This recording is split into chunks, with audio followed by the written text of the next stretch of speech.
am from beyond. Listen, and all you desire will be yours. Welcome to Spider-Dan and the Secret Balls. Prepare for Prattle.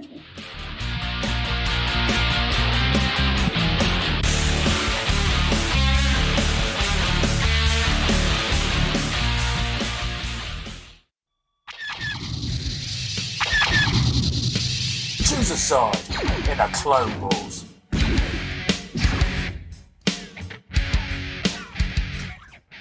Welcome to Prattle World. I am your host, the ever-amazing, ever-spectacular Spider-Dan. And in this podcast, I spotlight entertainment's best-kept secrets that a mainstream audience may find boring.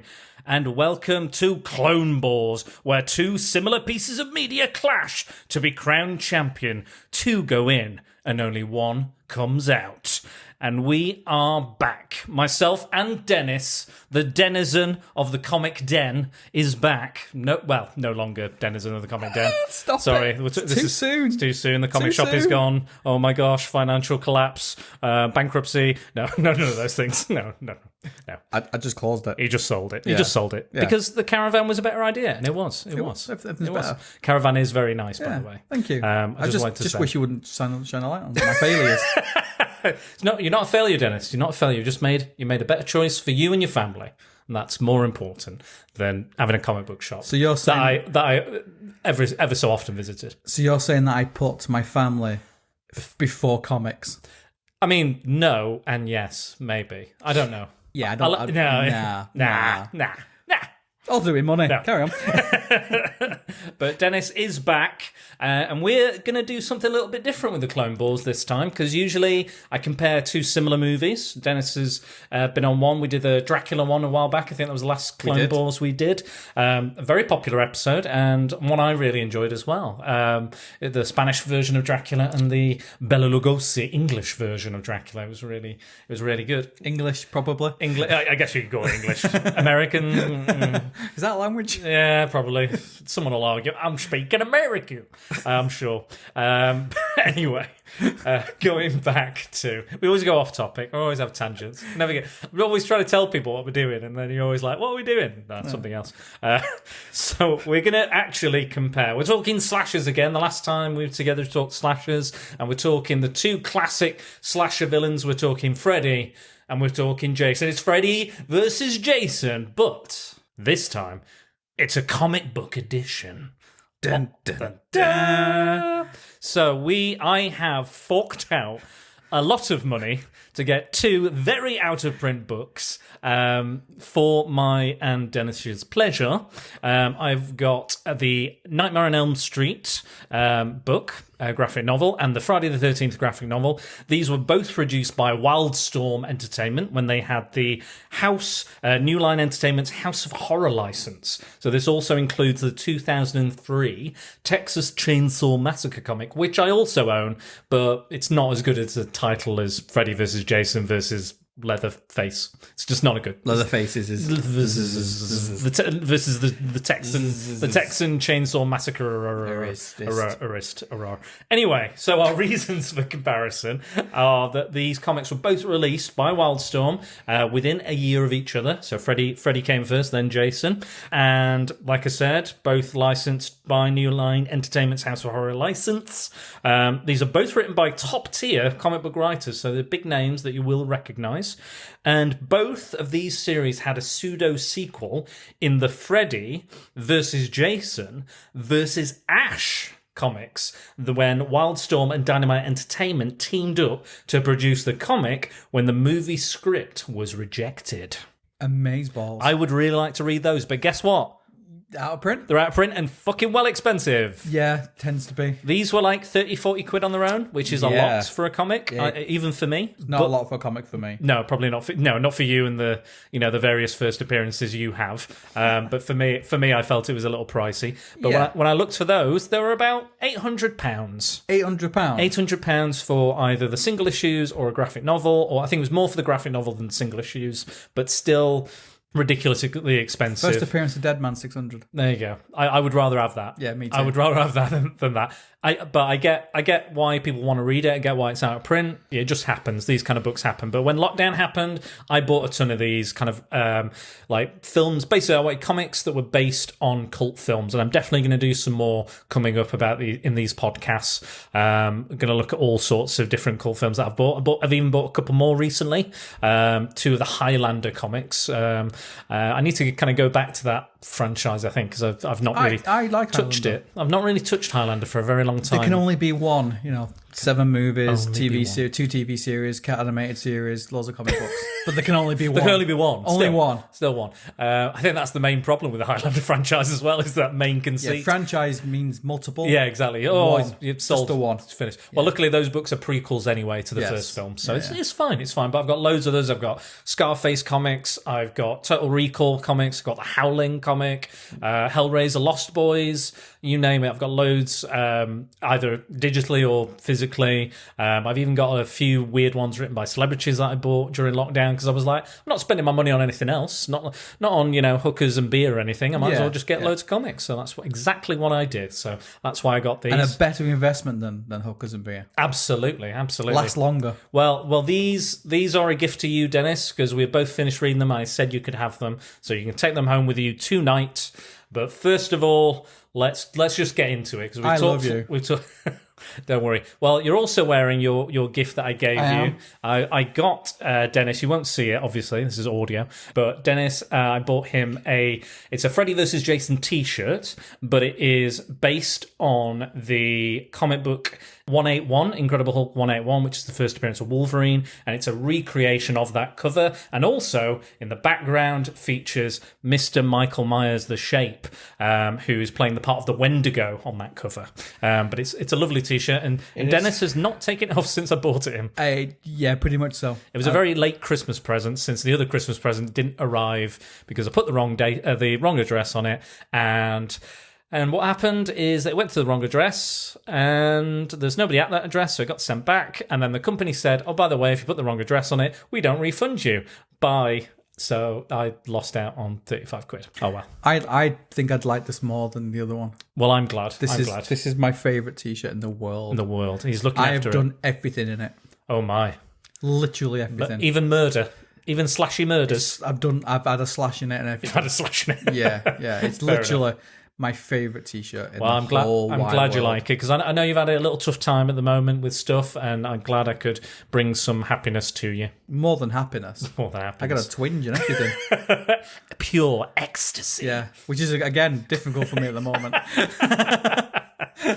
Anyway, enough of this. Freddy versus Jason. So, Nightmare on Elm Street, the comic, is written by Chuck Dixon, and who is the artist, Dennis? Because you've got it in front of you. West. West, something. Iris West. Wally West. Wally West. It's What's his name? penciler Kevin West. Kevin West. Inker Bob Alman. With the covers by various different people. All right. Including the very talented and very nice Ben Oliver. Oh, have you met Ben Oliver? Yeah, Ben Oliver's great. He's very good at doing portraits type stuff. okay. So you'll see a lot of his stuff on DC at the moment. He's doing a lot of Excellent. portrait stuff. so. Excellent stuff. So tell me a little bit about Nightmare on Elm Street. Now, this book is missing some issues. I think it's 2 issues. I think it's 4 and 8, I believe, are missing from it. But those apparently are kind of one-off issues and are kind of just exploring the kind of dream world that Freddy lives in, and not what you would call a regular Nightmare on Elm Street tale. But there are 2 stories in this book. So tell us a little bit about the first story. No. Okay. How are we comparing them? How are we comparing them? Yes. Okay, you are correct, Dennis, because this is a little bit different from the movie ones, because usually I'm like, the writing, the directing, the cinematography, the acting, the music, all that sort of stuff. But this time we're only going to compare them in 3 different ways. So writing, the art, and how good an adaptation these comics are of the franchise they are based on. I'm just laughing because what a podcast it would be. Guest. No. No. Nah. Nothing. Nothing at all. I've got nothing to say about this. Nothing at all. Yeah, great interviews, great podcast material. So what was the plot of the first story, which I think is called Freddy's War? I'm not. It's a typical Friday Nightmare on Elm Street. It's female Street being terrorized. Teenagers falling asleep, dying in their sleep. It's a little bit like as kind of Dream Warrior, Friday 13th, Nightmare on Elm Street. Nightmare. Don't get confused already. Nightmare on Elm Street. Yes. 3 Dream Warriors bringing people into the dreams. Fighting Freddy. Yeah, fighting, machine guns, imagining things. Yeah. Very strong female lead. Lots of gore. Freddy looks great. I think the art on him looks great. The detail on his face. So yeah, it's a new family. It's a new family that have moved to Elm Street. They're not really aware of the history of Freddy, which is weird. It's kind of, but it does. I like the police officer who turns up in both books and is like, "Oh, you've never worked here before, have you, pal?" This is like on the beat officer, and he's like, "No," and he's like, "Well, you'll see a lot of weird shit down this street." Springwood is what it is. Yeah, Springwood is what it is. Nothing's ever cut and dry here. Yeah, exactly. Cut and dry. There are some puns. There's definitely going to be some puns. But yes, so it's a new family. It's army brats and army dad, and they moved around a bit. So they've had some trouble fitting in and problems, and obviously they're having nightmares about a strange maniac, and then everyone realizes they're having dreams about the same one. But there's quite a nice relationship. I won't name the characters because I can't remember them and I can't be arsed looking them up.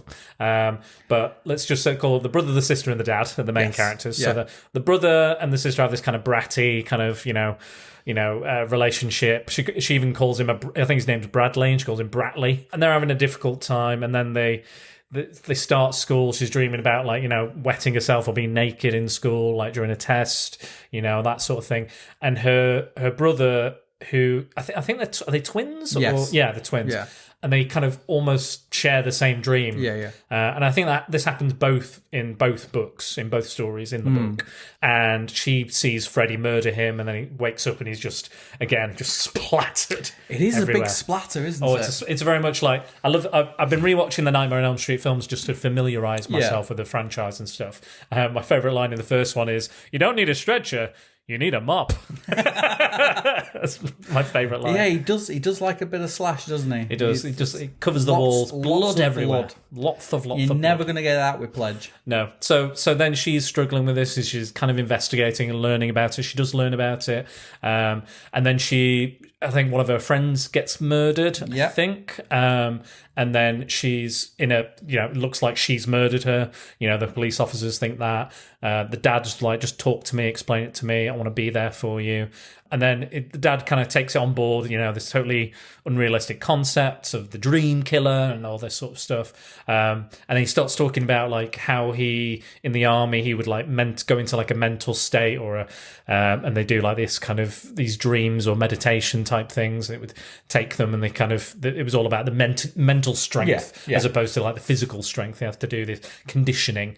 And then he goes into the dream with her to protect her and to look after her. And then he creates all this. He's like, "I'm going to prepare the battlefield. I'm going to bring in all the guns and stuff." It's like Nam, isn't it? Yeah, it's like proper like war. There's there's a battlefield. There's like he's dropping bombs. There's a minefield for Freddy to navigate. All that sort of stuff. Machine guns. And then she's pulling guns from like video games she's played, and then he's got like the M60 machine gun, which is the one like Rambo has, and the one like the helicopters and stuff. And she's like, "That's from Rambo, isn't it?" And he's like, "Yeah, sure it is," because obviously he's been in the army and knows what it's called and stuff. And she's got like laser guns and things, which is quite fun.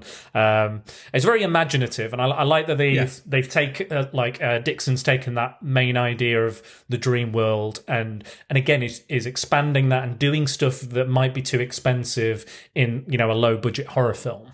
Like they've taken that general idea, that general concept, and just gone, right, let's go whole hog with this, go mental. But yeah, it kind of reminds me, it's a little bit Inception-y, a little bit. Yeah. It's a little bit Inception-y, but which is not a bad thing.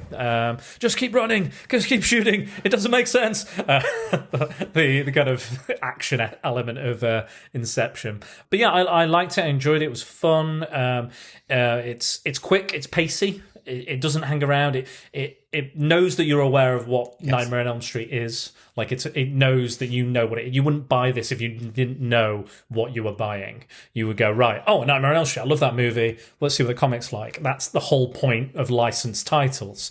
And I think it does that. It doesn't like say, well, this is Freddy. And it tells you in like one short paragraph or one short page where it's like, this is Freddy, this is what happened, this is what he does. On with it, on with the adventure, on with the story. It doesn't stick around, doesn't hold, it doesn't hold your hand either. No. It just like, here we go, 3 issues, full on, here we go, have some fun. And that's what it does. Yeah. And I think the second story, because there's 2 stories in the book. That's right. The second story, for me, is far more fantasy.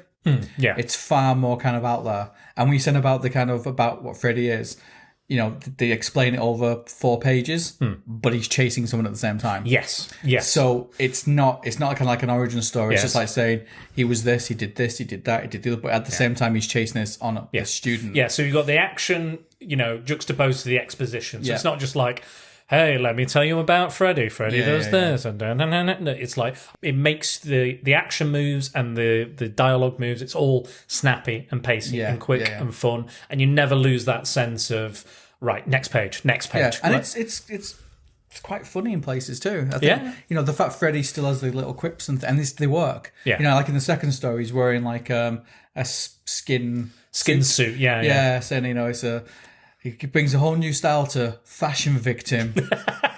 And he's like 2 heads on it kind of stuff. So it still has those little quips as kind of like when the Nightmare on Elm Street movie into it. And also he does call people bitches. He does call people. He likes to call people bitch.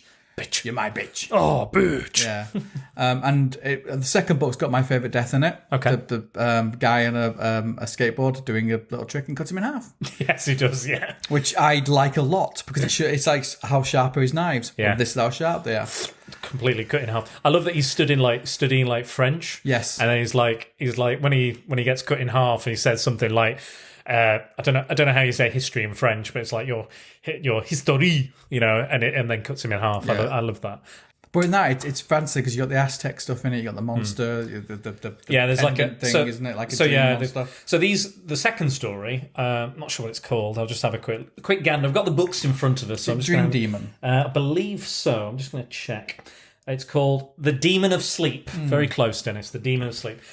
So these guys, this group of high schoolers are like the kind of the mathletes, the kind of the brains, the kind of the nerds, the dorks. They're not the jocks, are they? No, they're not the jocks. They're the big brains and the kind of So it's almost, and they talk about Freddy going between social groups and going for different social groups, which is an interesting idea in itself, being in a high school and stuff. And they're all having the same dream. They realise and they talk about it, know the legend of Freddy, they know all the kind of, and again, like you said, they explain it quite quickly and get it out of the way, and then they're into the action. And one of these kids comes up with the idea of offering a sacrifice to this demon. Yeah.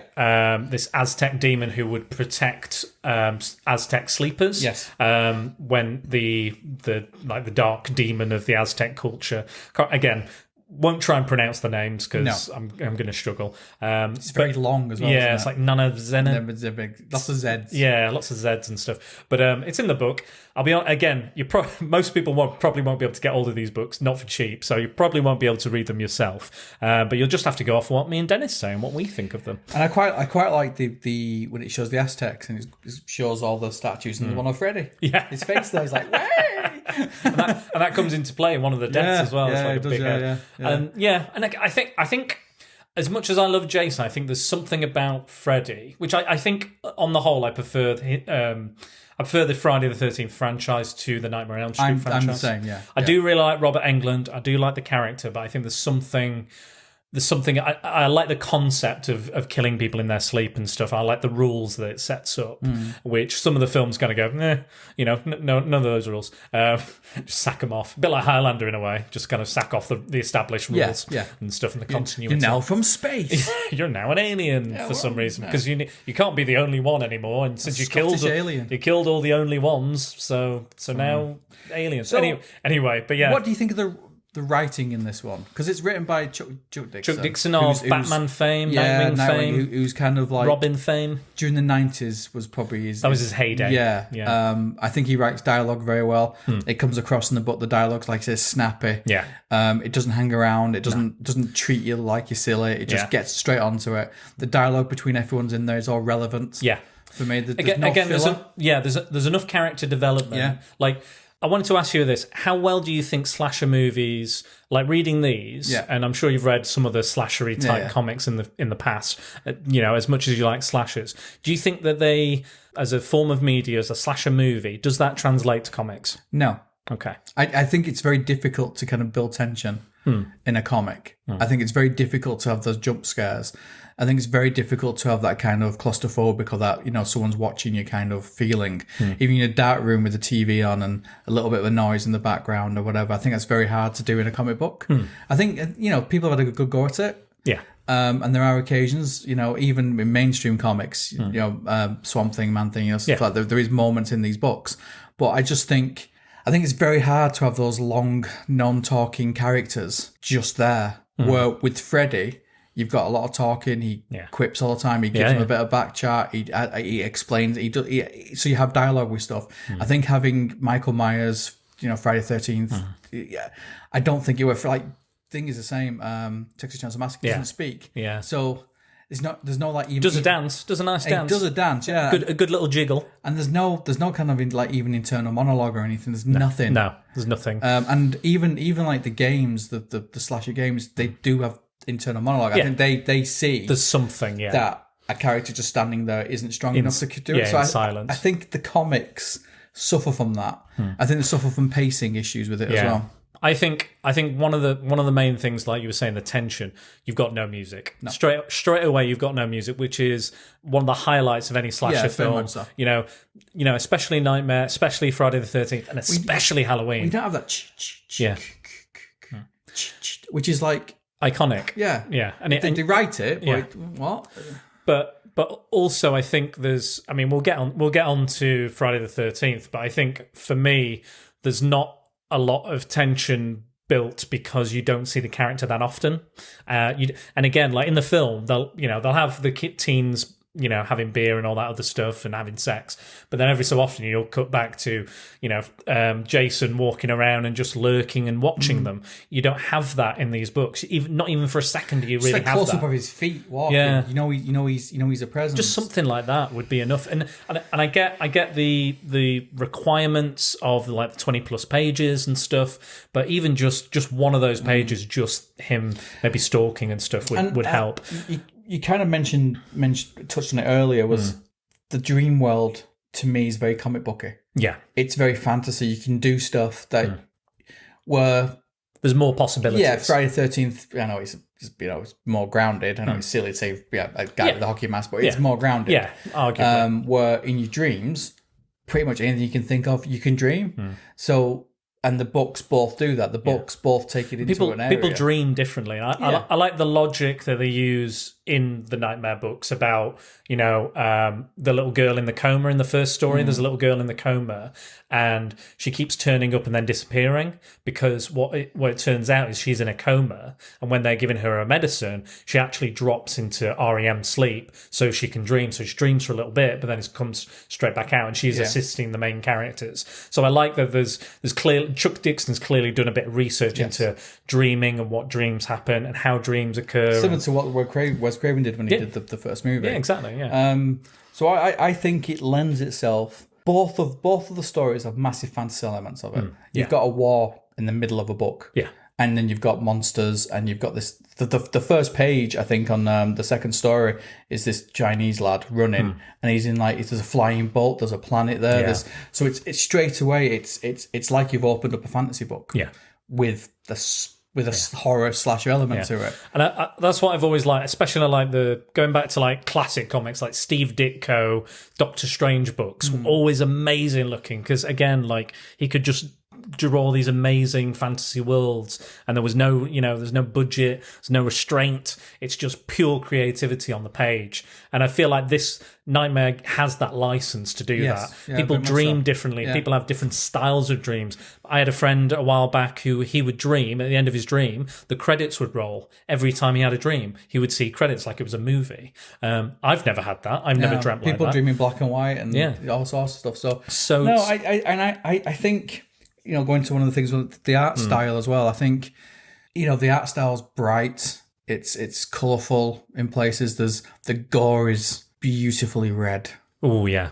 It's That's one of the things that I think does work when translating them to comic books. I think the gore in both books is effective. I think Freddy's face is detailed as well, even when it's just a slight panel. Yeah. Like I've just opened up and he's had a big hole blown in front of him, but it's dripping. There's pages of dripping of blood and stuff. Yeah. So I think the art style I like the art style in this book. Yeah. It's not great. It's not Jim Lee. It's not. I think we talked about this off the recording, that we think that the money was poured into the license and then the writers. I don't think it was again, these artists are not bad, but they're not like you said, they're not Jim Lee. It's not John Romita Jr. They're not top level artists. They are kind of your regular everyday up and coming artists. Yeah. Again, there's nothing really terrible. I've seen a lot worse art than this. Yes, Transformers, G.I. Joe. Yeah, there's stuff like that, and there's on a lot of licensed books. I don't mind licensed books. I like the idea of licensed books, and I think it gets people into comics. I've never had a problem with licensed books, but I can understand the restrictions and the problems, but also the freedoms given to artists and creators with licensed books. And I think we're going to talk about that a little later. I think they're adequate. They're adequate artists. Or good artists, but I think you're right in what you say, that the money has gone towards the license and the writers. I think on Texas Chainsaw Massacre, it's is it Andy Lanning and Dan Abnett? No idea. I think it's Dan Abnett and Andy Lanning, or they're known as DNA. I think sometimes they did they did the Annihilation Saga and a few other things as well. Aquaman, didn't they don't write together anymore, but they used to do a lot together. But we'll read that another time. But yeah, I had fun with this book. I liked it. There's I think you mentioned before we recorded, there's no nudity in this, but there is nudity in Friday the 13th. Yeah. And again, for me, it's as beautiful as you can draw a woman, it's not better than a real woman. You know what I mean? Like, the art is beautiful, looks good, the female form is great, but at the end of the day, I'd rather see a naked lady than a photo of a naked lady, or a picture of a naked lady, because it's painting of a naked lady. What the artist likes. Yeah, exactly. So you get different artists drawing women differently. I know there's people out there that are very, probably a little too into drawn characters and anime and all that other stuff, and get quite a thrill out of it. Let's just call it a thrill, because I don't want to delve into it any deeper than this. I don't get it. I'm not personally into that. If there's people that really into video game characters, and I'm like, that was never really something I was interested in. I was like, I like an actual woman, or images of an actual woman or an actual naked woman. That's my preference. But if you're into that, you're sharing a lot of I know, probably too much. I like naked ladies. I like them. I like naked ladies. I like seeing naked ladies. Let me see naked ladies. I just want to see naked ladies. Luckily, the internet's full of them. Your phone's full of them. I've got problems. My phone's going to crash. Oh no. Oh, it's all sticky. Oh no. Anyway. So, but watching the Freddy films, going back to that, there's actually no nudity in the Freddy films, which I found surprising, because I was like, well, Friday the 13th is full of it. That's kind of one of the tropes of a slasher movie. Yeah. But then when we looked at slashers, again, it was very rare those films had nudity in. Like Black Christmas doesn't have nudity. No. Peeping Tom did, but very brief, very brief. Yeah, it was pictures though, wasn't it? Yeah, and then the woman takes the top off, but instantly fades to black. Yeah. But yeah, I was just thinking about it. And I was like, none of them have nudity. It was only really Friday the 13th that was like, get the big boobs in, let's see some blood and boobs. That was their thing. So I'm kind of not surprised that Friday the 13th has the boobs and Nightmare doesn't. So how do you think it compares to the movies? What, Nightmare? Yeah. I think it's a fairly good adaptation. It's fun. It's wacky. You know, I don't think it's. I think, like you were saying with comics, horror comics, for me, like you said, you can't really do the pacing, can't really do that much tension. I have had moments and experiences with horror comics where I've had a jump scare or something like that, but it's very rare, very rare that happens. What I go into horror comics for are usually the visuals, the imagination, and the more like the eerie feeling, or or I'm seeing something very disturbing like or haunting. Nightbreed, that haunted kind of stuff works better. It's more that feeling, and less opposed to like that kind of feeling. I'm not looking for that necessarily. Or if I get it, great. But I'm not going into a comic going, this is going to scare me. Yeah, and this didn't. But I had fun with it. It reminded me very much of the later the Freddy movies, 4 and 5, like Dream Child and Dream Warrior, I think they are, which he's almost a parody of himself by then, taking the piss out of himself. Yeah. You know, he's dressed up as the Wicked Witch of the West at one point and stuff. So this reminded me very much of that. Fun, not horror. Yeah. Which, for me, I think horror stops at number 3. I think Dream Warriors is probably the last one where he's more of the boogeyman. Yeah. He's more of that thing. And he's not like this franchise, you know. Like, by the 4th one, they were making toys from him and stuff like that, so he'd become... You had the Freddy stories, you had all that stuff. And then they kind of brought it back, didn't they, when Wes Craven came back? And they tried to kind of bring him back to kind of being... New Nightmare, I think the boogeyman type stuff again. So it's a lot different from how you see him in the first movie, where he's properly scary, he's properly kind of figure in the back. And I noticed in the first movie as well, it's not as much effects on his voice. There seems to be a lot of effects as it goes on. It's like, you're gonna die, bitch. And his face gets more burnt and more crispy. Yeah. And the other one it's just a little like it's like an actual burn victim. The first one, and you don't really ever get a good look at him. No, not really. It's always in shadow and stuff. But the following, even 2, you get a much better look at him. Yeah. But again, it's different. I've not seen 2 in ages. Yeah, I watched it the other night. I want to watch the documentary Scream. Yeah, me too. Scream,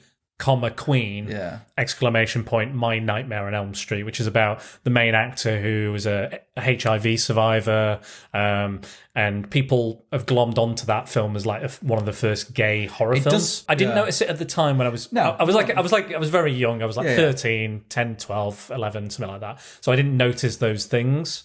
But watching it again, I was like, my God, there's a lot of kind of... There's a lot of subtext. Comes out, it comes out, and then there could be like, you know... Is Freddy like AIDS or something? You know, he's being killed from the inside. I remember reading some ways that in a lot of the scenes he's just in like shorts and stuff. He's doing the camp dancing. He doesn't want to sleep with his girlfriend. Spends a lot of time with the guy. The guy even says, "You want to be here with me, sleep with me, as opposed to your girlfriend." You know, all this other stuff. So there's a lot. But I think he was a closeted actor at the time. So he was struggling with that and being in Hollywood and what that did to him. And the world around the kind of subculture at the time. It was a subculture at the time. It's not a subculture anymore, but it was very much like it's a dark and disturbing, dirty. That's what the mainstream kind of people in America would have thought of it back then. But obviously nowadays that we're a bit more enlightened about gay culture and stuff. But it's really interesting. But however, I can't find it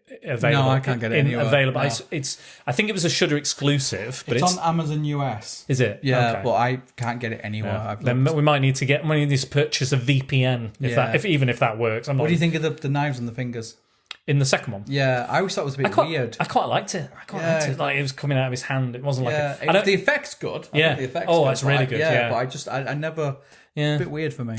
Well, I kind of liked it. I will say that the second one does break a lot of the rules that were established in the first one. It's almost like a completely separate movie. And the third one is almost like a direct sequel. Yeah, it brings it back. I think I prefer the first and the third one. Second one, I don't mind, but I tend not to really remember the rest of them. Yeah, and I've heard that they're not amazing. No. Following the third one, it's just all effects and silliness. I do want to watch New Nightmare though. I want to give that a go. Yeah, I've not seen that for a while because I've heard that's pretty good. It's all right. It's a little Scream-like. It's a little it is. It's like a proto. Proto Scream. I think he did that to test whether it would work, and then he went on to did Scream. Yeah, and I quite like in this book as well. Even though you think Freddy's dead. What do you think? He's never dead. Never. Dreams will never die. Dreams will never die, but his face will get a bit Yeah, Pseudocreme ain't going to sort that out, is it? No, it's severely burnt. What did you think of the... I know we're not even talking about the comics now, but what do you think of the remake of Nightmare on Elm Street? I didn't mind it. Yeah, I didn't mind it. It's almost like they took the tropes and they ran with it. A lot of people hate it. Absolutely hate it. I think it's because there's so much fondness for Robert Englund and stuff. Yeah, true. And they tried to make him They made him an actual child molester. Yeah, they made him instead of just a child murderer. He's a molester. Yeah, and I always kind of thought he was a molester anyway. Yeah, they touch on it, but they never really. In this one, he's a full-on paedophile. Pedo, yeah. And so straight away, and this is what I always struggled with the later movies in the original franchise, is the fact that you're liking a paedophile. Yeah, a child murderer. Yeah, yeah. And it's like, well, it's a bit weird. Yeah, really. and he's like, I'm kooky and I've got gags and puns. But I also kill kids. You go in my boiler room, you'll find children's clothes. Oh. Yeah. But I didn't mind it. I thought he was good. I can't remember the actor's name. Rorschach guy. Rorschach. Oh God, what is his name?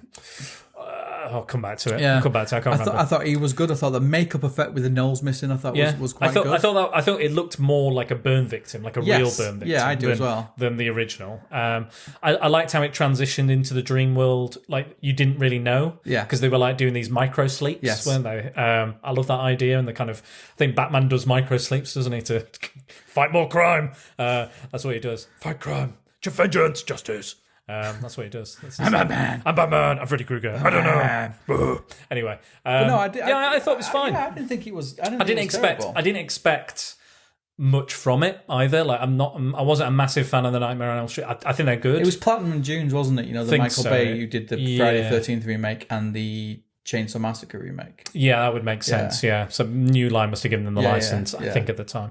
If it's still with New Line, I'm not sure. Yeah, Warner still have them. Yeah. I thought it was fine. Anyway, so what are we saying for Freddy? We quite like Freddy. I like Freddy. I think that the writing's snappy. I think the writing's good. I think it doesn't treat you silly. No. I think the art style is good. I think it's imaginative. There's a bit more things you can do with it. The idea to have a guy skateboarding down a knife, one of his on his glove. I think it's great. Grinding on that knife. Yeah, again, very reminiscent of number 3. The kind of puppets and stuff like that. Yeah. So I liked it. I thought it was a good book, and and I'm not a massive Nightmare on Elm Street fan. I like it, but I wouldn't go out and buy the box set. Yeah, fair enough. That's fair. I will just say this. If you were expecting a different podcast this week, I'm sorry. We were going to do the Clone Saga, but somebody didn't do their reading. Now Dennis is an old school man. He's old. He's an old guy. He's old. He's an old man. He's getting on in his years. Now I recently I've got quite a lot digitally, comic books, and I had a spare iPad, and I had a login. So I decided to give Dennis an iPad, which I don't give to anybody. I don't just give, free iPads out. I'm not this cool guy who has lots of money. I've got no money at all. Please continue to give on Patreon. I'm not made of it.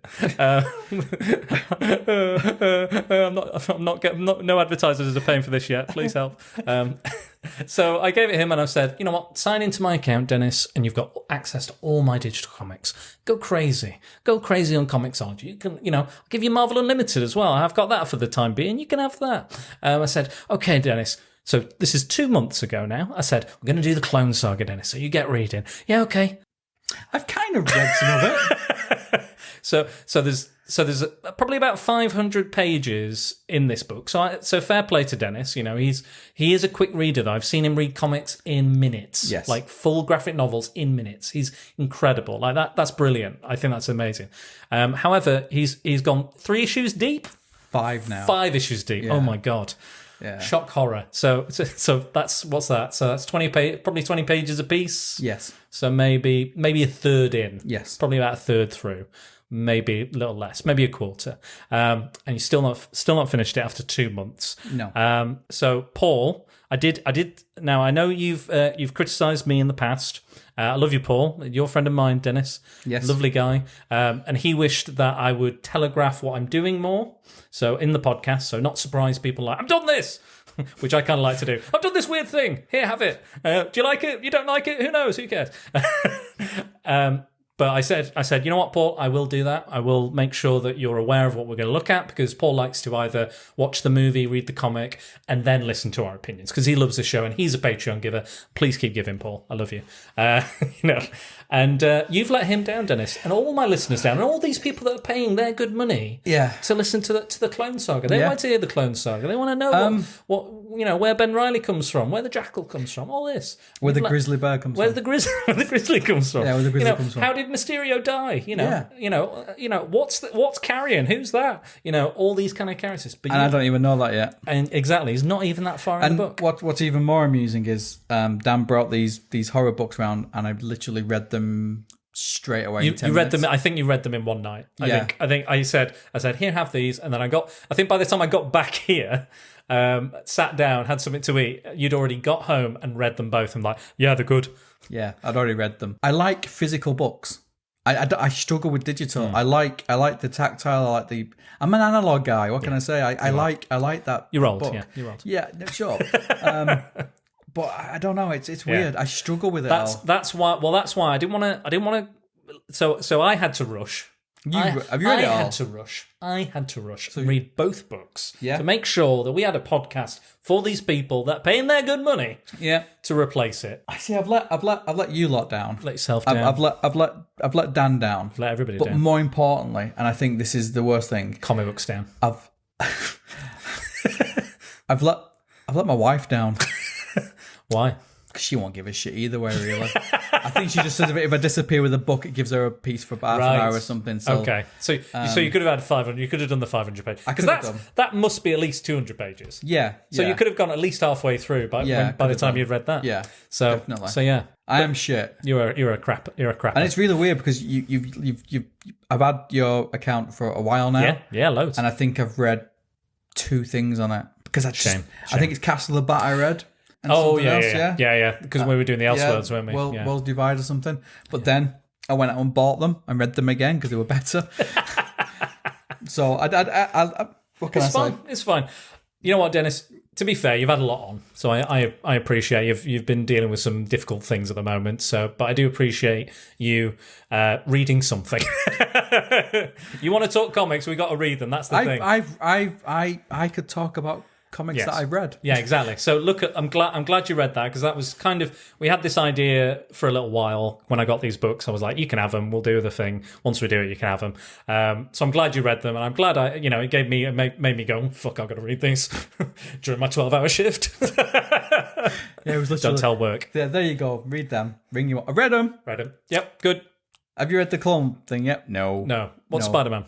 Yeah. What's a clone? And what's really annoying is the things that I have read. It's really good. Really enjoyed it. It's a great book. It's a good book. And I've been reading it and smiling. Everyone's looking forward to that book so much now. I've been flicking. The 5 issues I've read, I have enjoyed it, and it's kind of been, very nice reading old 70s Spider-Man and stuff. Yeah, it's the opening. It contains a lot of other kind of clone. Basically, the collection I've got is called the Original Clone Saga, and it collects everything up until pretty much everything clone related up until the 90s Clone Saga. So this is the kind of 70s, 80s, a little bit of late 80s, maybe 90s going into.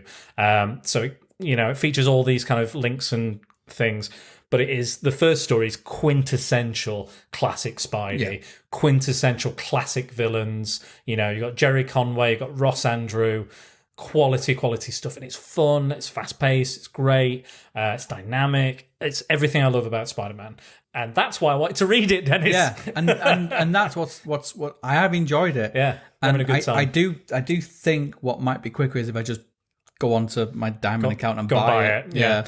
I'm just think that's the thing. Like, I'm more of a digital person now, just because I don't have the room for all these books. Neither do I. I don't give a shit. I don't have the room for all these books, and it's convenient. And if I want to screen grab stuff and use that, or post about it, I can do that. And they're usually really cheap as well. And also, if it's digital, it's never out of print, so I don't need to spend silly amounts on books. I think it's £50. I think it's $49.99. Your collection you've got for me to buy. Yeah, that'd be a big one. But I think that will be quicker than waiting for me to read it on your iPad. Yeah, could be. So I did look at it. I actually looked at it today. I bet you did. Yeah, I was like flicking down, thinking, I'm guilty. Should I get it? Should I get it or not? Yeah. I might order it. It might not arrive because diamonds like that, aren't they? Yeah. I never know if things are going to arrive or not. True, that is true. I'll give it another go. It's the iPad's now next to, and I'm not sleeping very well. Yes. And one of the things I've been told is read and not play games and crap. So it's there next to me. So I may, when I'm awake next time, have a flick. And that's why I got 5 issues, because I've not been sleeping, so I've read it. Of course, yeah. You've shamed me, haven't you? Shamed you. It's only because I'll be honest, I'm very guilty of going, I'm going to do this, and then I don't do it. So it's my own fault as well. There's a lot of things I've announced this, and then for whatever reason, it doesn't come off. Like, I've accidentally deleted the podcast, or it's not recorded properly or something, or it was just that bad I don't want to even talk about it. There's a lot of films that I do, I go, oh, that's a bit shit, actually. Or there's, things like that, Anyway. So the next time we talk about comics, it will be the Clone. It better be. I will better read, be the Clone Saga. It will be the Clone Saga. Better be the Clone Saga. Whether I buy it or not, I promise. Okay. I promise Paul. Because I promise you, Paul, it will be Spider-Man Clone Saga. Because yes, Paul and everybody else, all the other Patreons, all the other fans. I deliver comics to Paul, and he can kick me in the balls. He will. So I hope he does. Kick him. Give him a good kick, Paul. Give him a good kick. Because Paul could have read that. He could have. Read that. And he could have bought it. He could have bought it from me. He could be rubbing his hands, just going, "Oh, I can't wait to hear what they have to say." And you ruined it. But I also want. You just made me choke on my Coke. Choke on my Coke. Oh. I'm glad you said Coke and not anything else. Could have been something else. That's how close we are. Yes. We're in my flat alone. What will happen? Bow, bow, bow, bow. Bow, bow, bow, bow. I've come to fix your plumbing.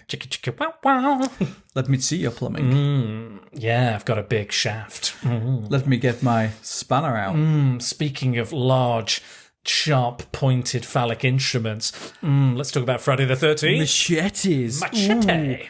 Friday 13th. Machete doesn't text, but what does this comic do? Oh, can I just go straight into it? Oh, get a basic plot for us first. Oh, it's Friday 13th. Right. People know what the plot is. Right, they do. Most people. There's some people that might not have even seen a Friday the 13th film, so tell them what that is. It's a bunch of kids swimming, death, destruction, water, camping. Right. Dennis has blown a fuse. So a Friday the 13th movie is basically sexually active teens who like to smoke a lot of weed head to a camp for whatever reason, for whatever the plot needs, and Jason is there, or Pamela Voorhees, and they go around killing them because Jason drowned when some teens were having sex and smoking weed. So that is the main thrust, as we would call it, with a Friday the 13th movie. Depending on the film, there's slight differences, but that's the basic plot. Why does he look like his head's on backwards? I have no idea. It's not that well I never noticed that. That's weird. Yeah, it's not the greatest. Anyway, so we've got Jason, and there's a group that are, again, like it's got a lot of references to the original film. Yes. Like you've got a Crazy Ralph type. You've got the diner scene where no one wants to help or see anyone, and they don't want to go anywhere. It's a death curse. It's got a death kiss. You've got reopening the cabins. Yeah, reopening the cabin, making sure it's ready for kids in the summer. People keep warning them. They've got T-shirts saying, I survived Crystal Lake. They talk about the legends and all the bad things that have happened there, and the death kiss, and all that sort of stuff. But yeah, it's pretty cut and dry, just your standard average Friday the 13th plot. Jason turns up and tries to kill them one by one. But you talk about it a bit more, Dennis. Now we've got the plot out of the way. What we would call a plot. I was disappointed in this book. Yeah. We touched on it earlier about slashers and transferring into the page. He doesn't say anything. So it's very hard for you to kind of, what are his motivations? Why is he in these woods? Is he lost? Where does he get his machete from? I read it twice. I read it first really quickly, and then I spoke to Dan about it, and I thought, I may have done it an injustice and go back and read it again and spend a bit more time on it. And the second time I read it, it does feel like a Friday 13th movie. You've got nameless teens. You've got fodder. Yeah. You've got bad dialogue. Yeah. You've got boobies. I mean, blatant boobies. Like there's a death scene which shows loads of bodies and a boobs out. Yeah, for no reason. No reason at all. Gratuitous nudity. You've got a lake. So it's very much like the movies. And I thinking about it, I have this kind of love of Friday 13th. But realistically... Which we've talked about on our top 5 Friday the 13th movies. Realistically, they're just trash. Yeah. But they're entertaining trash. So I can see what they're trying to do with the book. Because it does have the tropes in. You have the building blocks, as you were saying, what makes a Friday 13th. So you have those building blocks. Everything's there. Yeah. But it just does not work at all. And I think... We didn't mention who writes this or draws this. I can't remember. So it is the team from a lot of Jonah Hex stories, which I really like. So it's written by Justin Gray and Jim Palmiotti, and the pencils are by Adam Archer, and the inks by Peter Guzman. So yeah, those are far too much talking in it. For it's almost like you're reading like The Dark Knight Returns. Every page is packed with dialogue, and these are stupid teens. They shouldn't really be talking. So you've got kind of you've got a group of stoners. Yes. You've got the guy working for the guy who owns the camp. Yes. You've got a couple of girls. One who has some mental issues and is on some medication. You've got one couple and his shaggy friend. And then you've got another... With his head on backwards. Yeah, with his head on backwards in that particular shot. And then you've got another couple, Spanish couple, I think. Yeah. As well there. And they're all the stock kind of characters, the stock. But the book spends... Like, if you look at both books side by side, you can see the amount of dialogue that is packed into every page is far too much. And if these characters are fodder, why have we got so much dialogue coming out of all of them? If they're just if you're trying to kind of do a pastiche on Friday the 13th, if you're going, these people are the fodder, why do we have so much character development for them when they're very shallow characters? That's my issue with it. I don't know how much freedom the writers had. I will say this, that when you get a licensed book, often there's things that you can and can't do with certain characters. They can't be seen doing this, or something would be out of character. So I'm not sure if there's maybe some kind of agreement on certain things they have to include, certain things they have to excise from the stories or not include, because it definitely feels like they have to do a Friday the 13th, a regular Friday the 13th book. But it almost feels like they've written a script for a movie, and it's like, okay, this is our script for our movie, but we can't make it. They've rejected the movie script, so we're just going to put it into a comic, and it's too dialogue heavy for me. Well, Jason doesn't turn up to page 47. Well, there's an opening section with him in, but then it's the last, you get that horrible flashback, like 3 weeks previously, he's or there, 3 days, 24 hours in the past. You just get that. But and the dialogue is dumb.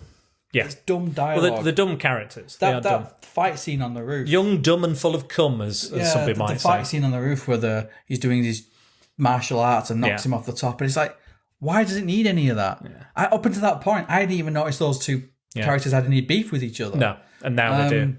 Again, the gore is great. Yeah, the gore is really... There's a great bit where Jason he throws his machete through a window, cuts a girl's head clean in half. There's a bit where the young girl is bashing what she thinks to be Jason's head in with the top of the toilet lid thing, and there's loads of gore. The gore really works in both books. That's probably the best thing. The toilet looks disgusting. Yeah, that is a grim, awful, grim toilet.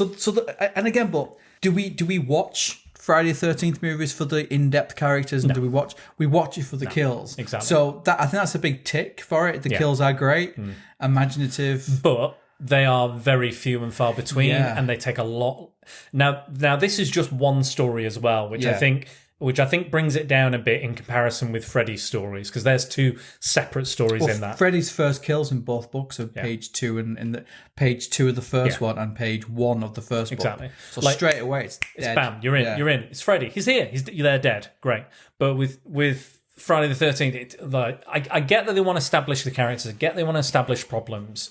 but it's too much, and there's just like this inner bickering. It's just like there are some interesting ideas in it that I quite like. There's a bit where she gets one of the girls gets pulled under, and there's been this legend of all these kids drowning and dying in the lake, and then she's starting to get pulled down by these kind of ghost children, which I quite like the image of. Like we said, that Freddy was more in the book was a bit more visually interesting. I like the dark blue and the black. In comparison with the Freddy, which is quite red and fiery and stuff, and I think that was probably a choice as well. Yes. I like, what else did I like? Oh, I like the Freddy kind of, the mentally ill lady, he kind of hands her the machete as if she's going to like carry on his work or become the next Jason, or he's going to have a partner in crime. I like that idea. But yeah, it's a lot of, it's just a lot of filler, I feel, in this book. There's a lot of, like, not much happening. I think one of the other issues I have with it as well is it's set in modern day, and I feel, after watching all the films last year, that the Friday the 13th is a very 80s style slasher. I can't really, like, I know there's been films where outside of the 80s, even in the future, but I've always felt that it has this 80s aesthetic of like, let's get stoned and let's have sex and and wearing all the skimpy outfits and the fashions of the time.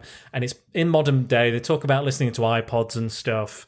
And they do try and add stuff to... I think one of the benefits that Jason has over like Michael Myers is they never really explain... They explain sort of his reason for killing, but they never explain how he comes back from the dead, how he's never really dies, what the supernatural element is. He's a homing pigeon. Yeah, yeah, just circling the lake constantly. Even with Freddy, they kind of sort of explain how he got his dream powers and stuff with those weird slug things, the worm things. But the thing, Michael Myers got explained with the kind of Thorn cult and why he's supernatural and stuff, but they never explain why Jason is supernatural, and I've always liked that.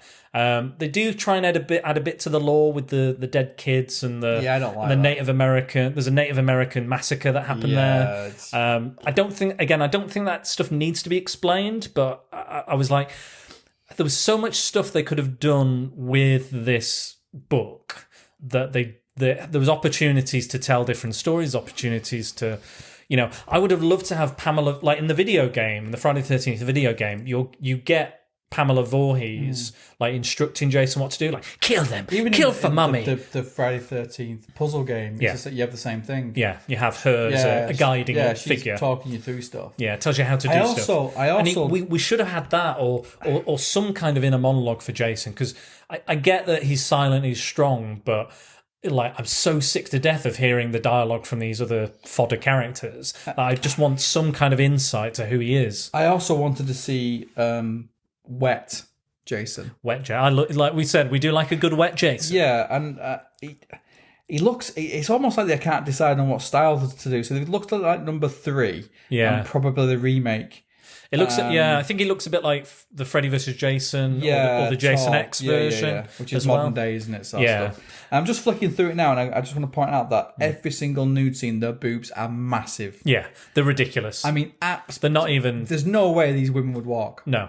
They're ridiculous. There's a sex scene where one of the characters is naked and her breasts are exposed, and it's like they filled a bag of water. It's just a big bag of water, and they would have to have breast reductions. There's no way they could function as a human being with breasts that large. It's just not possible. I do like I said the kills, like the kill at the beginning with the car, and he hits him with the wrench, and you see his teeth and his face comes off. It comes off. That's really good, but it's just all filler.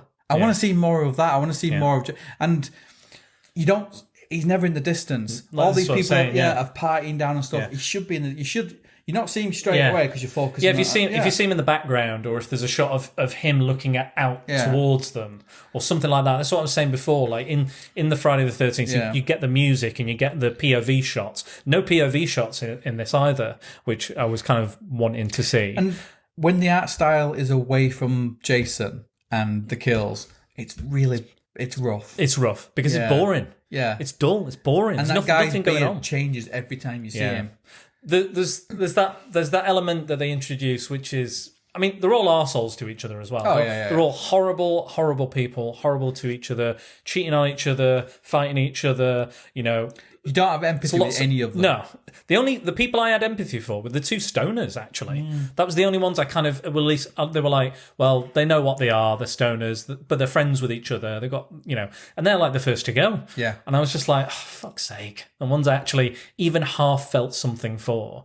Because, and there's bits where characters are just like not, like, they keep talking about being in a horror film. And I'm like, I get that, but sometimes it's just, they talk about it so much, I'm like, you might as well just say I'm in a Friday the 13th movie. That's basically what you're saying. Yeah. I'm in a Friday the 13th movie. Because that's all you keep referencing. You talk about all the slasher tropes. And again, if it was a pastiche or it was, it was a spoof, then I get it, but it's not a spoof. And it's not funny either. There's no charming elements. There's no real humor. It's just, you know what I was saying about Wanted, that it's like it's kind of, you know, it's mean-spirited, mean-tempered. Yeah. It is that. It's just people being fucking awful to each other. And I get as well, not what you want these characters to die. I get that because there's a lot of that in the movies. But I need one character who's not a complete dick. For 2 minutes, like they're either really cowardly, or they're just a complete arsehole. There's no kind of middle ground. No. Even the one who's mentally ill that you kind of feel a little bit for, she's still not great. You know, she's still not amazing. But she's your focus character. And she's the one you're supposed to focus in on. It really annoys me because I love Friday the 13th. I don't understand how they got it so wrong. Yeah, I don't get it. The source materials, like you said, it's a simple premise. Yeah, it's not. And you could, and you could expand on different things. You could take him different places. Put him in New York. Put him somewhere else. Yeah. Put him into space. Do something with him. And I think other Friday the 13th comics have done that. Yeah. And they've been like I think there's a Jason X versus Jason. There's a Jason versus Leatherface. Yeah. There's lots of other stuff that's been done. There's lots of things you could have done with him. Yeah. But instead, they've just spent 40 odd pages with people being mean to each other. Yeah. And it just doesn't work. It doesn't work. And it's continual. There's not, and it's not like, there's not even a bit where they're like, oh, you know what? I was a bit of a dick. Sorry about that. Shouldn't have said that. Shouldn't have done that. No, there's no, I don't think one person apologizes to anybody. No, it's that fight with the bearded guy and the bald-headed bloke. And it's like, he's proper going in on him. Yeah. Just because he's different. Yeah. Yeah, straight away, they're already like, there's this nerdy bearded guy who's a bit awkward, socially awkward. They just fucking hate him from the get-go. Yeah.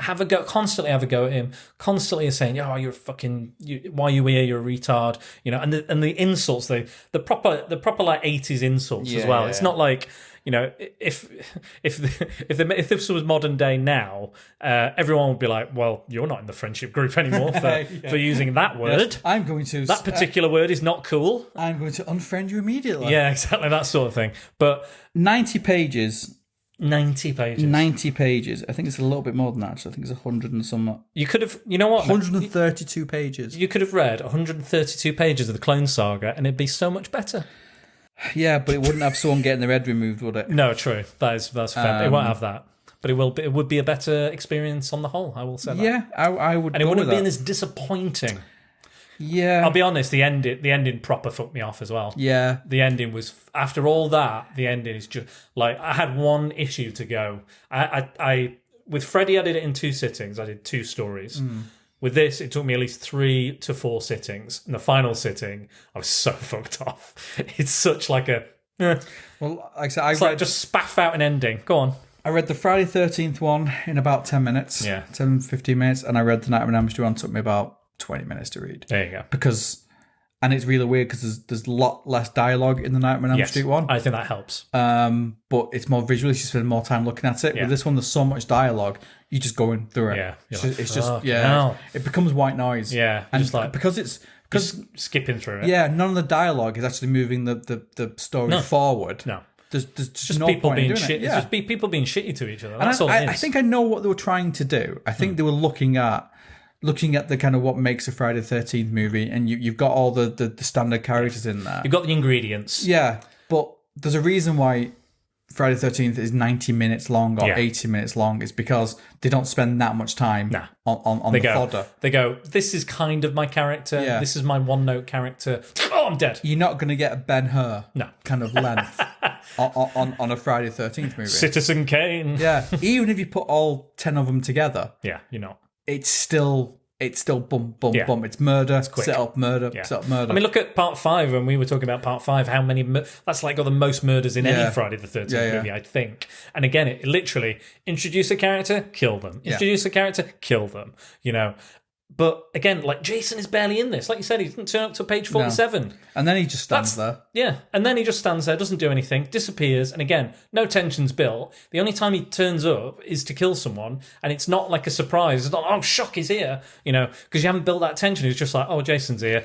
And again, and there's no, like, when I look at Jason here, there's no character to him. He's just there. And there's nothing about his physicality that feels like Jason. There's nothing about the way he moves that feels like Jason. It's just, oh, this is Jason. He's here. I don't like the mask. I know it's a stupid thing for me to say, but I want the axe mark in the mask and the bullet hole. The continuity for the continuity, because if it's modern day, because that that does stick. I mean, that is one of the main things that sticks. And there's a bullet hole here. There's an extra hole here where he gets shot in the third one, and his egg goes back and he goes down. So they stay in. So even in number 6, where he picks it, he's got a newish mask. Yeah, it still has. It's still got the. It still goes those. It's a defining part of the history of the character. Yeah, and to me, I think even you're right. Even the cover doesn't have it. No, I think you're right. I think it is based on the Freddy vs. Jason because at the time Warner had all the rights. Yeah, this was New Line. They licensed. So I think it is based on that one. Yeah, he's taller, but the things that make him great: fast walking, head slam. I think it was 2007 and 2006 these were released. I think I'm hazarding a guess. I can look it up. A new story based on the horrific films. Horrific films. Well, it's not. It's kind of a horrific comic. But yeah, again, I don't know. I've read better stuff by these writers. Like me too. All like whether you like or hate Jonah Hex, the Jonah Hex stories. And again, what's great about those Jonah Hex stories is they're one-off tales. Yes. Or maybe a small two-parter. It's almost like painting by numbers. Yeah. They know what they're just following. The kind of continuity of what makes a Friday the 13th movie, and not really establishing anything new. It's like making a cake, but I feel like they've got all the ingredients, but they just haven't done it. There's some element of it that hasn't been done correctly. What's the thing that rises? What's that thing? The souffle. Souffle, yes. It's like the souffle. It's like they've done everything correctly. Everything's up. It's rising. It's rising. It's rising. In the middle.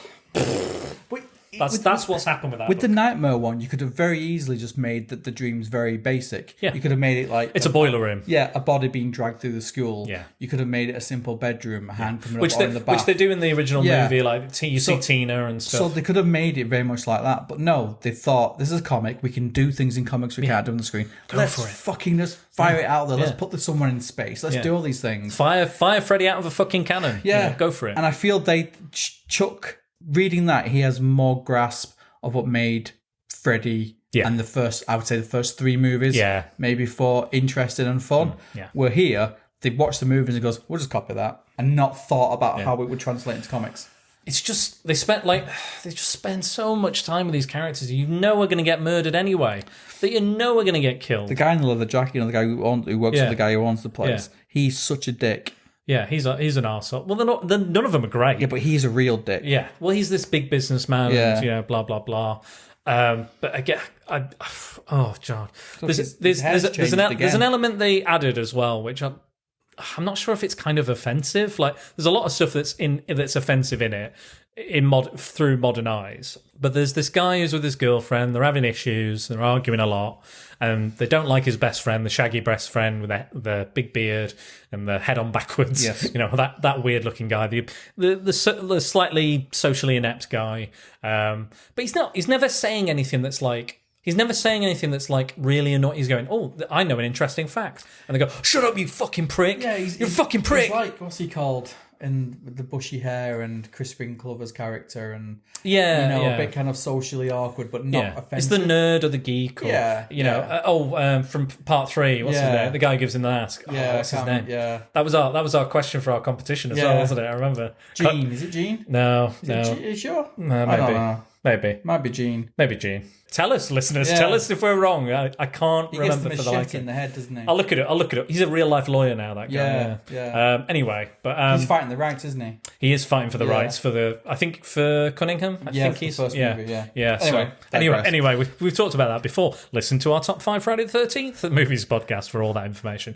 But yeah, there's this moment where the couple isn't getting on and they don't like the friend. Anyway, it turns out the guy is kissing. Turns out to be having a gay relationship with, or an affair with, his best friend, and she walks in on them, sees them proper tonguing each other as well, like, and I'm not sure if that's kind of it's the only kind of gay thing I've seen in a Friday the 13th movie that I can think of off the top of my head, like a gay character or gay characters. So I thought that was kind of cool, but to introduce them in that kind of way, I don't know if that's maybe and then they talk, there's a lot of like homophobic slurs after that, a lot of kind of homophobic dialogue. Yeah. But luckily most of the people that say it get their ass kicked anyway. Yeah. So that, But not until page 92. and then get killed. They get kicked, have their ass kicked by another character who is gay or bisexual at the very least.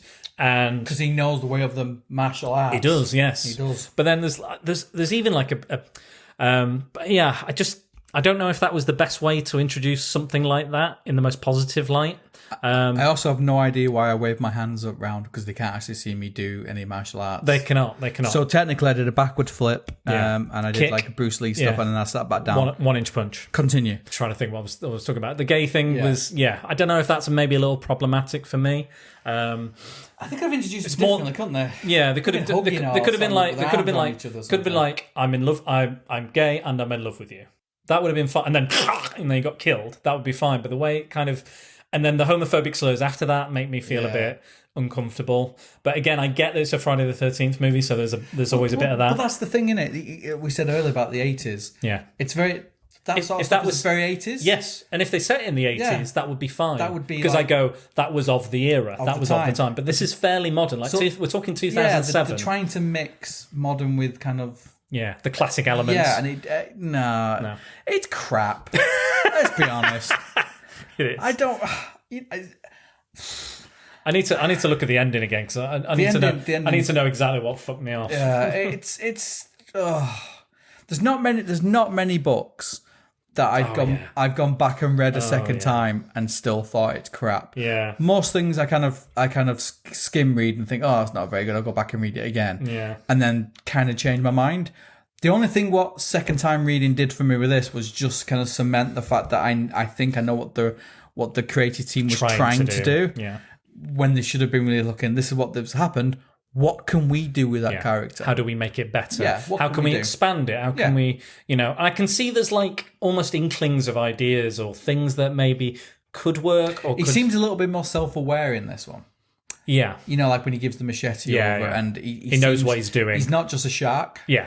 He seems to be... So why didn't they kind of develop that a bit more? Yeah. I think there should have been either an inner monologue or Pamela Voorhees guiding him. I think if it had something like that, and again, more shots of him in the background creeping through the woods, or him, his point of view, or him just peering through the woods, anything like that, just to build a little bit of tension. And cut down on the dialogue, so much dialogue. You know yourself, when you read any comic, you focus on the middle, and then, oh, hang on, there's a character that I've not seen before. You could have just done that. Yeah. On the bank. I'd have loved if I went through a few pages and I went back and I went, oh my God, he's actually coming closer towards them. Oh my God, something like that. But because that opening when they're all on the bank of the river, that's a perfect opportunity to have them in the background, and they just don't take those opportunities. No.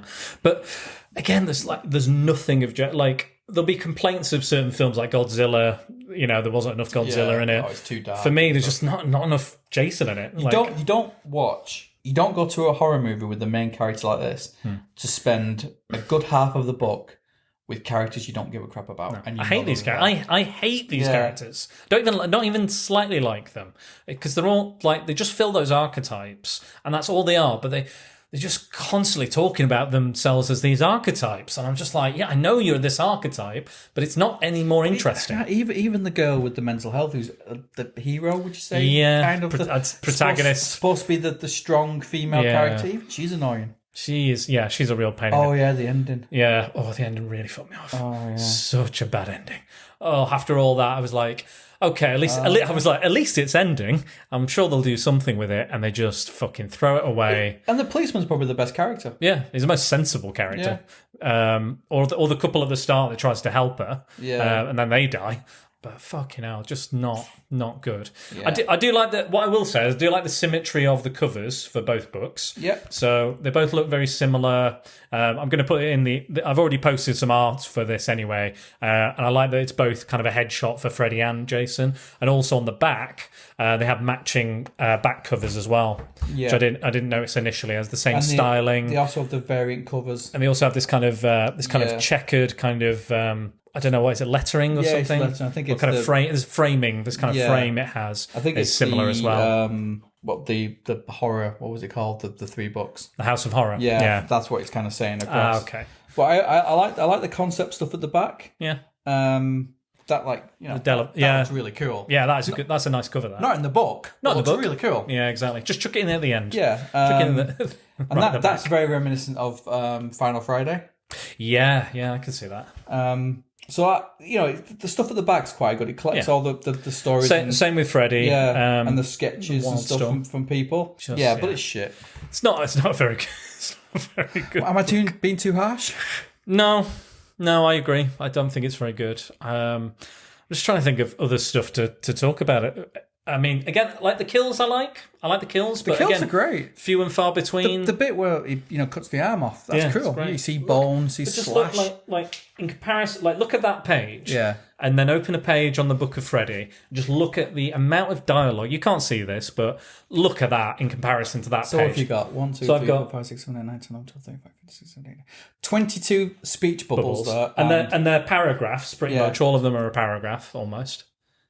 13, and they're all 3 words. There you go. I remember the cowgirl. There you go. That's it. Like that.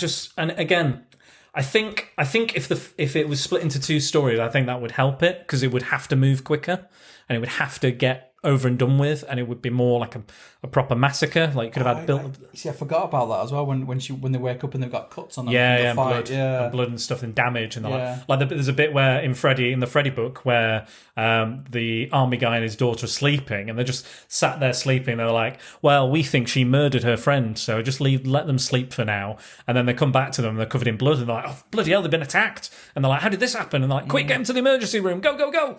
And it's and again the ending of that first story of Freddy, excellent ending. It's good. What a great ending. Yeah. I'll talk about the ending of that, so I don't have to talk about Friday for the moment. The ending is that the main girl in Friday who's trying to fight the dreams, again, she has this connection with this little girl in the coma, and eventually they're taken into the emergency room. They're in the final fight with Freddy, and just at the end, Freddy gets the girl and kills her. The dad wakes up, obviously next to his daughter. She's dead. He's gutted, but the little girl hints that there's something's good's going to come of this. And then they're like, I'm really sorry, but you're going to have to sign this donor form. And he's like, what?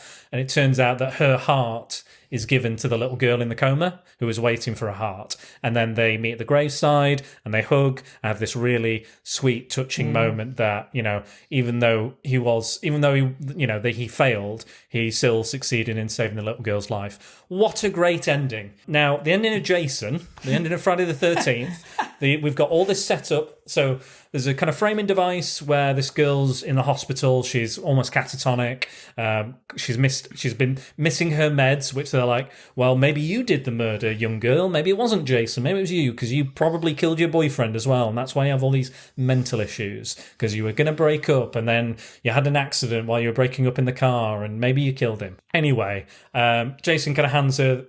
she runs around naked for like 20 minutes again. She does. Ridiculous. No point to it. It's like she just strips off for no reason. To go back to an early conversation a few weeks ago, her nipples are unbelievably big. Yeah. It makes like hamburger nips. Yeah, but it's also the actual nipple itself is like a cigar. It's not how you draw breasts. It's ridiculous. I could draw better breasts.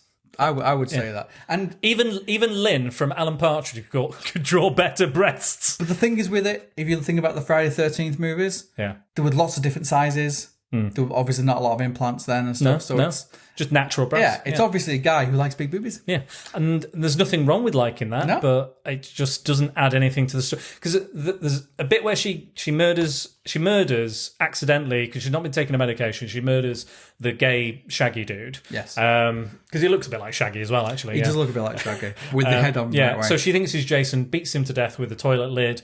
Turns out it's him, and she panics and she just strips off all her clothes for no reason, and then slips in the blood and knocks herself out. Yeah. And then she wakes up, and then Jason gives her the machete. We've all been there. Yeah, of course, because we just strip off all of a sudden. Yeah, I'm going to do it in a second. I get maybe taking off a shirt because it's covered in blood or something, maybe. But she would still have a bra on, or she would have something, It's not that fucking hot. It's it's the winter or it's autumn or something. I don't know a lot about breasts, but I imagine if they were that big, not to have a bra on would probably hurt. Yeah, exactly. Running around quite a lot like this. My boobs aren't that big as mine and I mean, going up and down the stairs, my breasts very sore. So that big, I think they would struggle. Exactly. So I think why? Just why? Like I get that. Obviously, I think they both understand their audiences a little bit. Yes. Like they understand what they need to do within these franchises. They know what they have to say and the things they need to include. But the Nightmare one does it in a better way. But anyway, the ending of Friday the 13th is that Jason comes in, killed all the hospital staff, kills a police officer. She wakes up, tries to fight him off, runs away, and then he grabs her and they walk off into the dark. Following a few days, a woman's trying to sell Camp Crystal Lake, which I actually quite enjoyed. Yeah. And she's like, it's lovely, it's a real deal, it's a good deal, and you're not going to reopen the camp, are you? It's like, no, we're going to do a resort, and we're going to kind of inject money and jobs into the area. It's going to be a great little resort, and then all of a sudden, he gets an arrow through the neck. That's another reference to the first movie as well, with the arrows. He gets an arrow, and I think his Adam's apple. His eye comes out, and then his Adam apple comes out, and he kills the other woman. But before this happens, they find the young girl with the mental problems.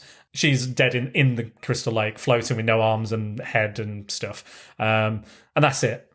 Yep. It just ends there. Tumbleweed. Absolute waste of an ending. Like, fair enough. If the comic was poor all the way through, if the ending was good, I'd forgive it. But it was just like, right, just fucking kill him. Everyone's dead. Just fucking kill some more people. Yeah. Let's not have a resolution. Let's not have a character surviving. Let's just have every fucker dies as well. Yes. Like there's not one person that survives. Dies, yeah. Everyone dies. The guy, the other guy, all the friends, everybody's dead in one way or another. Again, there's nothing wrong with the deaths. There's nothing wrong with the gore. There's nothing wrong with the killing. But fuck me, after struggling through it, and then the ending just proper fucked me off, and didn't add anything else to it. And where is he taking the bodies? I don't know. Is he? Why would he take the bodies with him? Are they going underwater? Does he take them underwater? Yeah, why is he going swimming? I don't know. I don't understand. I don't remember in the movies him, apart from coming out of the water because Tommy had put him in there. He's got that little shack. He's got that little shack. But he doesn't live in the water. No. He's not a merman. Maybe they only saw Freddy V.S. Jason and was like, he's afraid of water. He's afraid of water. But he's obviously not. He's going swimming with dead people. And that's what never made sense about that movie to me. It's like, why is he afraid of the water? I know he drowned, but he's always swimming away, or he's been put under the lake, or he stays under the lake. So this, that just jars with that even more. I don't know. It's a strange one. Well, at least the head's on the right way. That's true. Unless he kind of twists them round. That is a dreadful piece of artwork at the front. Yeah, it's not good. It's almost. I think you should take a picture of it and post it. You give it me, and I'll post it. I'll post it after we've released it, so I don't give away the ending of the podcast. And I've said. Well, I think we are giving away the end of the podcast. Well, so might as well just do it, Dennis. Which book has the better writing? Nightmare on Elm Street. Nightmare on Elm Street. And what comic has the better art? Nightmare on Elm Street. And what is a better adaptation of the film franchise that it's based on? Let me think. That's a tricky one. I'm gonna have to go with something a bit different and go Nightmare on Elm Street. Right. I feel so. Dan. Yes. So I think the best writing will be Nightmare on Elm Street. Yep. The best art will be Nightmare on Elm Street, and the best adaptation will be Nightmare on Elm Street. So we have a clear winner. Yeah, there's no debate. There's no back and forth. Again, these books are pretty hard to get hold of. I would not recommend getting hold of Wildstorm's Friday the 13th because it is not good. It's not a good representation of that franchise. It's not fun. It's not. The art is not good. It's pretty. I don't know. I think we really talked about the art, but the art's rubbish. Any scene what doesn't have very Jason bland in it is rushed. So the murders and the Jason bits, the artwork's quite good, but everything else, it's just poor. Like I said, well, for instance, a guy's got his head on backwards, but he's not. Yeah. It's just the way that he's drawn. Yeah. And it's very grey and very, but it's reminiscent of the movies, I suppose. A bit grey, raining quite a lot, a bit dark, but. It's just not good. No, and it's just not good. It's drawn by somebody who has this kind of stereotypical thing of what movie teens with boobs should look like. Exactly. And it's just poor. It doesn't work in 2000. Cheap. It looks cheap, looks tacky, and it's bland. I've seen art in that style, in that similar style, but much more detail, much more dynamism. We have watched and read enough stuff to know even the most blandest female character can be made interesting. Yeah. And they don't. They just put boobs and big nips. No. Boobs, nips, and they just think that'll entice them. Yeah. I don't think these books ran very long. I don't think they didn't. Much more. I don't know if they had any more one-offs or spin-offs or annuals or anything like that. They lost the license, didn't they? They did lose the license, eventually. But I think most licensed comics eventually will do that. Yeah, I think they lost it because they didn't produce anything. So, there you go. Then. Well, there you go, and that's probably because maybe I think it was a nice idea. Yeah. The relaunch. I would love to see more Friday the 13th comics, not like that. No. And Nightmare on Elm Street. I like things that are based on another media, adapted into another media, comics or movies, vice versa. Links in well with the relaunches of other characters and stuff, and you had the Jason vs. Freddy movie. There were rumblings about Platinum Jr. and other things, so it kind of makes sense to have those things. But Friday the 13th shit. Yeah. Again, film franchise is fun. One of my favourites. Yeah, so it's even more disappointing for you. I said that to you, didn't I? When I say it's more disappointing because I'm a massive Jason fan. Yeah. And for the book to be that poor is almost kicking me in the balls. It's an insult. And I think we'll leave it there, Dennis. I think that's a good enough way to end it. Are you on the social medias at the moment still, or are you still off them? Still off them. Still off them? Good, because it'll only fuck with your head. They're just full of knobs. Yeah, there's a lot of knobs. And people who do podcasts and shit. But also, there's some really nice people on Twitter and Instagram and my Facebook. So they're all great. Those people are great. Yeah. Those people and the Patreons are all great. So if you want to find me, it's at Secret Boars on Facebook. Twitter, it's Dan_Boars. And Instagram is SpiderDownSecretBoars. And don't forget to use the hashtag #PrepareForPrattle. And for everything else you need to know about the podcast, swing over to SpiderDownAndTheSecretBoars.com on the World Wide Web to email me, read reviews, learn how you can support the podcast. Speaking of supporting the podcast, I'd like to thank my patrons on Patreon. I am Jack's Musings, Paul Meller, Max Byrne, Tony Farina, and Scott Hodgson. And thank you for continuing your donations. It is very much appreciated and helps Prattle World keep on turning. So thank you again, guys, and keep donating, and I'll get Dennis to do his fucking job. I should read Spider-Man, the Clone Saga. Yeah, you will read Spider-Man. I will read it. We're also going to read Man-Thing. Because it is the I'm 50th. I'm looking forward to Man-Thing. I think you will like Man-Thing. Yeah, I'm looking forward to Man-Thing. I think a lot of the stories are quite short as well. Plus, I have a giant-sized Man-Thing. You do have a giant-sized Man-Thing. Yes, we're going to read that, and we've got a lot more more comic book stuff coming up. I also, we're going to do Clone Saga. We're going to do that, and then there's some other stuff, but those things are the next ones. So Paul, get reading.